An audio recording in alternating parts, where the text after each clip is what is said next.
Here he is, our Wednesday NHL Insider, also part of the Ray and Dregs Hockey Podcast, part of the Go Goat Sports family of podcasts. Here is Mr. Darren Dreger of TSN, back with Sekeres and Price. How you doing, my friend? I'm doing well, fellas. How are you guys? Very well. How fun was last night, Dregs? How fun was, I mean, there's been a couple of blowout nights in the NHL playoffs. That was just a fun night in the NHL playoffs. Yeah, it was. And look, I'll start it with the Tampa Bay Toronto game because we were in studio. We do pre and we do post. And, you know, Jeff O'Neill wears his alumni jacket with pride, right? So you know what you're getting when you watch a Maple Leafs playoff game with Jeff O'Neill. Dave Poulin is much different, you know, former executive of the Toronto Maple Leafs, and, you know, has been around the league for a long, long time, but he looks at it differently and from an analytical perspective. And then you've got me, you know, I'm kind of poking and looking for the little dirty details that maybe spice things up in our pregame and our postgame. So I can tell you that there were several mood swings early in the evening, you know, starting with how, you know, Toronto stumbled out of the gate. Tampa Bay takes that 2-0 lead in the first period. But then you fast forward and you start to see how certain players emerge. The consistent play, I would say, of Jack Campbell in goal. William Nylander had a terrific game. John Tavares inserts himself into the production. And then you've got the moment that we described in Toronto, and the moment was the game-winning goal where Mitch Marner fires the pad pass to Austin Matthews, and you know, that's all the Toronto Maple Leafs needed to take the edge. So good way to start the night from a Canadian perspective, and then it ended with more of a sour taste based on what didn't happen for the Edmonton Oilers. So now Adrian Kempe, I don't know, you guys would have watched a fair amount of LA hockey, I would say, being in the Pacific region over the course of this season. But I described Adrian Kempe as being the X factor of that series. You know, his 35 goals this season for the Los Angeles Kings, no fluke. And we got a real good example of how quick he can be and how creative he can be around the net. Now, you can look at it, you know, from a critical perspective and say, well, why didn't McDavid back check with some authority? You know, what is Duncan Keith doing on that play? All of that. But I don't know. I look at the individual skill set here of Adrian Kempe, and that was a pretty nifty way to finish it for Los Angeles. I'm probably reading into this. I've been guilty of that.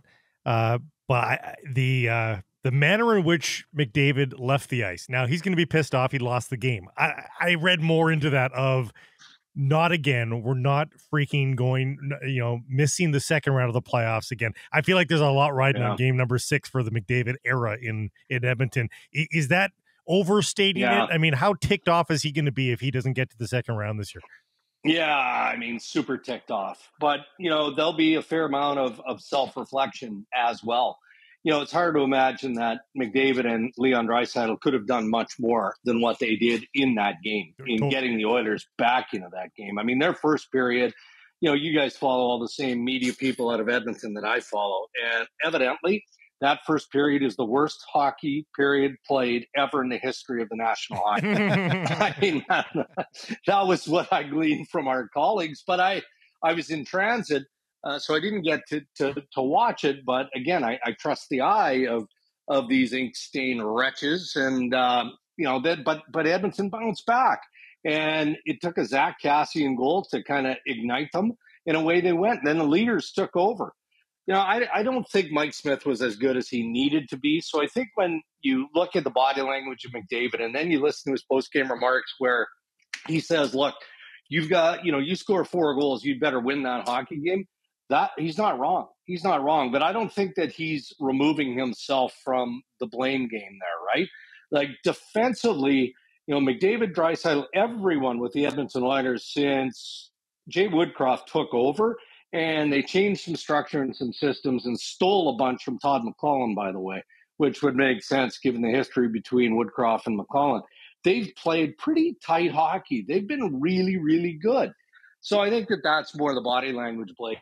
Is just they're on the cusp of yet another mammoth disappointment. Doesn't mean that's what's going to happen. You know, LA's still got to find a way to win. But if Edmonton loses this series, if Toronto loses this series, I think any possibility is certainly going to be discussed and reported on media-wise, but it probably also has to be considered from an ownership standpoint as well. Moving on, Dregs, to the NHL Draft Lottery. You know, Tom Fitzgerald met the media at the end of the Devils' season and intimated that, look, they may move their first-round draft pick for more immediate help after year with teams that look like they're playoff caliber that just don't get there, and year after year of high draft picks and draft lottery luck. Now, it's one thing to say that when you suspect you'll pick 5th or 6th. They win number 2. How available is this pick from the New Jersey Devils? Yeah, you know what? Tom Fitzgerald is no different than any general manager in this pool in that he is baiting the hook, and we're not going to know until draft day. And I mean that sincerely. You know, is Ken Hughes going to say just emphatically they're not going to consider moving first overall? Probably not, but I would be shocked if he did. You know, again, given the stage, the draft in Montreal, that is such a significant splash. And you've got a real good player. If they opt to take Shane Wright first overall, you know what you're getting there, right? You're getting a real smart forward, productive forward, not as flashy as we've seen in past years, but he's going to be a good NHL player. So then I look at New Jersey, and I think it was our colleague Amanda Stein who earlier tweeted, well, define who wins the draft lottery. Is it Montreal, who had the best percentage odds going in of getting first pick overall? Or is it the New Jersey Devils who climbed to the 2-hole? And it's an excellent point. But then you look at I'm going to call them the top 3. And I'm not the guru that Craig Button is or Bob McKenzie is. But Shane Wright is pretty obvious, not necessarily as a consensus number 1, but he's the player we've been talking about for a long time. Logan Cooley, I don't know how familiar you guys are with him and the U.S. development team, but that U.S. development team just pumps out NHL players, right? He is a very skilled center. And you can never have too many of those, especially drafting and developing. You can look up the middle of the ice in New Jersey and see what we see and what they have. Well, that's fine. But if you've got this piece that you think is going to develop into a nice NHL center, that just gives you more options moving forward. And then the player that's probably the most intriguing for me is Slafkovsky from Slovakia. He's a 6'4", 220 winger. He was terrific. Might have been the best player in the Olympics, right? And you're talking about a teenager now. How intriguing might he be for the New Jersey Devils? So it's always the same thing. Make your offers and make sure that they're worthy of, 2, 3, 4 draft overall consideration. Otherwise, don't bother. But in the end, chances are these teams are probably going to hold on to those picks in the top 3. But let me just submit this for you fellas. Buffalo has 3 picks in the first round, right? I wonder, including their first pick is 9th overall. Kevin Adams and the Buffalo Sabres have got something nice developing in Buffalo. They do. Is it possible that Adams maybe swings for the fence and he ponies up 2 of those first round picks, maybe all 3, to move into the top 5? Can you imagine? He might, because look, what I'm hearing from teams around the NHL is that it's not a bad draft. It's not, again, as sexy as what we've seen in the past. And the belief is 5 through maybe even 25, you can get a similar good player. Well, that's a pretty wide margin, 5 to 25.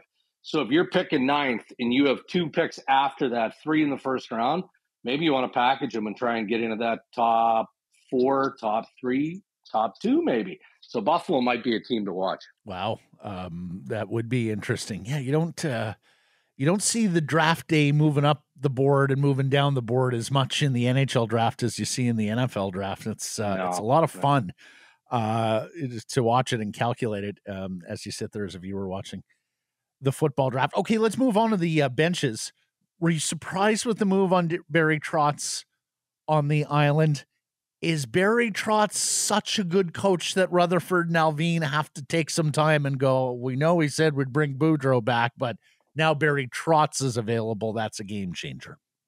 Well, I think you'd have that conversation internally. I wouldn't say it's a game changer. What is game changing is the fact that Bruce Boudreau has not triggered his option, right?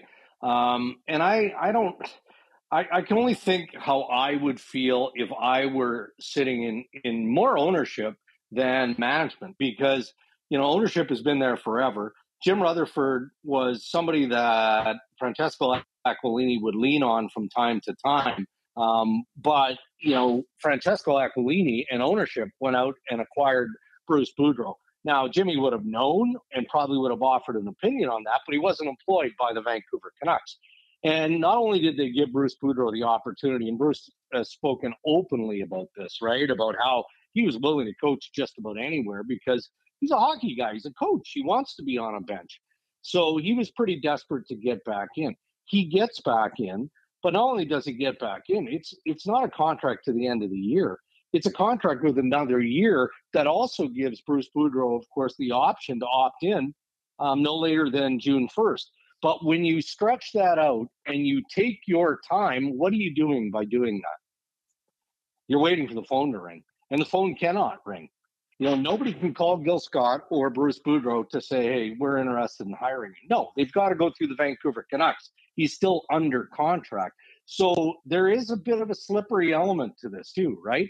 If I'm Vancouver ownership, I'm sitting there going, are you kidding me?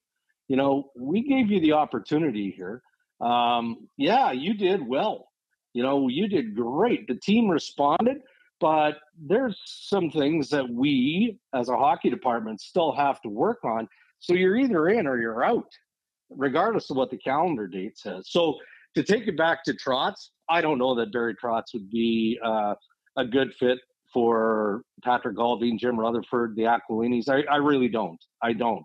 I know that he's a decorated coach. I know that he's highly regarded, highly respected, all of those things.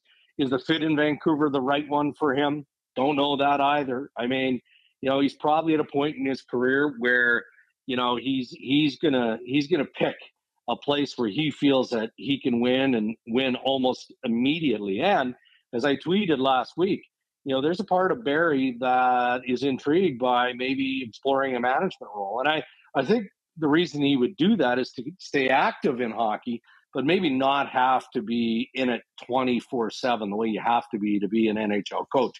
But I think the interest in Barry Trotz is going to be so significant. He is going to opt to coach, but I don't necessarily believe it'll be in Vancouver. Also, Allvin and Rutherford have had Malkin and Crosby their entire lives almost. Yeah. I can't imagine him going to a defensive first coach. Not that he can't coach offense. He had Alex Ovechkin under his tutelage at one point, but right. I do think that he hedges towards a safer brand versus, Pittsburgh has rarely played safe. No, I agree, Blake. I agree. And look, I've been an admirer of Barry's work. And on top of that, he's a good guy, right? So automatically, he's media friendly. You learn when you talk to Barry. He's always accommodating. So I got all the time in the world for Barry Trotz.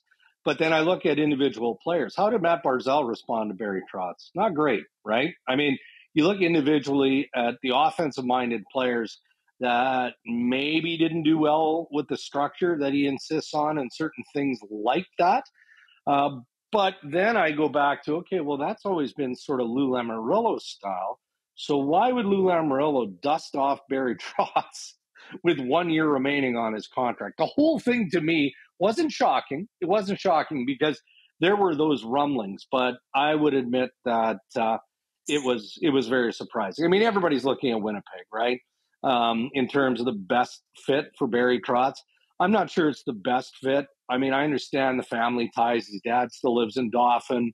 Winnipeg isn't the easiest city to live in for about 8 months of the year, as Blake, it's still a wonderful area. I love my time there. But again, let's see what the rest of the litter looks like. Ownership in Winnipeg would love Barry.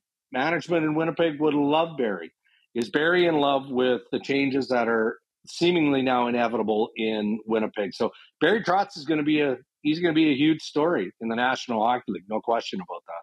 I don't know if you saw Rick Dollywell's little update on Kuzmenko that the Canucks are still in on that. If you want to add to that, feel free. But are you also hearing anything closer in terms of details of where is that cap hit coming? We've sort of just guessed 4.5 to 5. Do you think that's still in the right ballpark?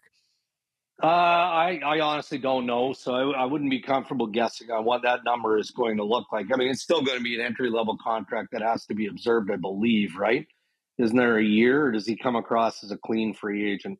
He could be clean. I think it's a and clean if he free is, agent, but then yeah, I mean, he's, what is he, 26 years old? Yep. So he's been around for a while.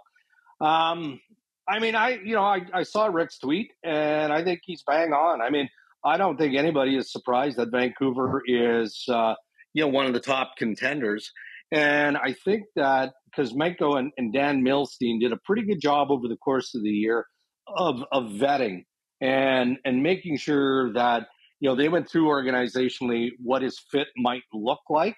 And Patrick Allvin was in touch with Dan Milstein, as we know, when Allvin was an assistant GM in Pittsburgh, because Pittsburgh had eyes on him.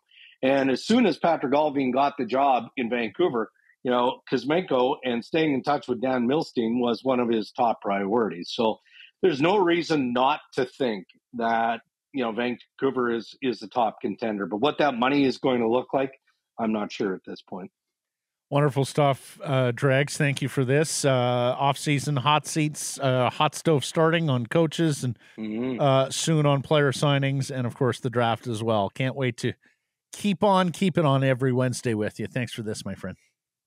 All right, guys. Have a great week. Dreger, Darren of TSN and the Ray and Dregs Hockey Podcast, part of the Go-Goat Sports family of podcasts. He's absolutely right. The mounting pressure and the mounting tension each day, Blake, on this Boudreau file on both sides of the equation, right? On both sides of the equation. Ownership and management sitting there going, hey, what about, us? How come he isn't committing to us? And then, on the Boudreau side of things, okay, the Islanders job is now open, but Barry Trotz is on the market, and those sorts of equations and calculations that he has to go through with his representative, Gil Scott. It is going to be a fascinating next couple of weeks here as this sorts itself